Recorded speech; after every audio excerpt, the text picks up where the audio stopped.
ଆଜ୍ଞା ହଁ, ଗୋଟେ ସକ୍ସେସଫୁଲ୍ ଲୋକ ବନିବାକୁ ହେଲେ ଫାଷ୍ଟ ହେଲା ତା ମାଇଣ୍ଡ ସେଟ୍। ଗୋଟେ ଲୋକ ତା ଜୀବନରେ କିଛି ବି ହେଇନି ହେଲେ ତା ମାଇଣ୍ଡ ସେଟ୍ ଅଛି ସେ କିଛି ନା କିଛି ତା ଲାଇଫ୍ରେ କରିପାରିବ। ଏହି କଥା ହିଁ ଗୋଟେ ଲୋକକୁ ଆଗକୁ ନେଇଥାଏ। ସେଥିପାଇଁ ତୁମେ ସବୁବେଳେ ନିଜ କର୍ମ ଭଲ କରିବା ପାଇଁ ଚେଷ୍ଟା କର।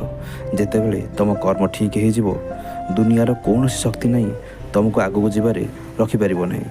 ଲାଇଫ୍ ହେଉଛି ଗୋଟିଏ ଗେମ୍, ତାକୁ ଖେଳିବା ଶିଖ। ଯେତେବେଳେ ତୁମ ଲାଇଫ୍ କଣ୍ଟ୍ରୋଲକୁ ଆସିଯିବ ନା ସେତେବେଳେ ଦୁନିଆର ସବୁ କାମ ତୁମକୁ ସହଜ ଲାଗିବ।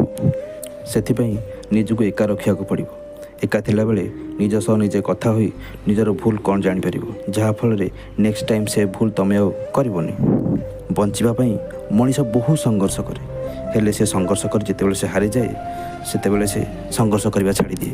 ଏଇଠି ହିଁ ସେ ଲୋକଟି ସମ୍ପୂର୍ଣ୍ଣ ଭାବେ ଭୁଲ କରିଦିଏ। ସେ ଜାଣିନଥାଏ ସଂଘର୍ଷ କରି କରି ଗୋଟେ ଲୋକ ସକ୍ସେସଫୁଲ୍ ହୁଏ। ଭଗବାନ ପ୍ରତ୍ୟେକ ଅନସକ୍ସେସଫୁଲ୍ ମଣିଷକୁ ଗୋଟିଏ ଚାନ୍ସ ଦେଇଥାନ୍ତି ତାକୁ ସକ୍ସେସଫୁଲ୍ ବନାଇବା ପାଇଁ। ସେହି ସୁଯୋଗ ତୁମେ କେବେ ହାତଛଡ଼ା କରିବ ନାହିଁ।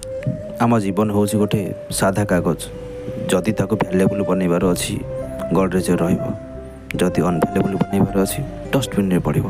ତେଣୁ ତୁମମାନଙ୍କ ଉପରେ ହିଁ ଡିପେଣ୍ଡ କରେ ତୁମେ ଭ୍ୟାଲୁଏବୁଲ୍ ବନାଇବ କି ଅନଭ୍ୟାଲୁଏବୁଲ୍ ବନାଇବ। ଟୋପା ଟୋପା ବିନ୍ଦୁ ପଡ଼ି ଯଦି ଗୋଟେ ସିମେଣ୍ଟ ତିଆରି ଚଟାଣ କଣା ହୋଇଯାଏ, ସେମିତି ତୁମର ଗୋଟିଏ ଗୋଟିଏ ଛୋଟିଆ ପ୍ରୟାସ ତୁମର ବଡ଼ କାର୍ଯ୍ୟ ଆଡ଼କୁ ଆଗକୁ ବଢ଼ାଇବା ପାଇଁ ସାହସ ଦିଏ।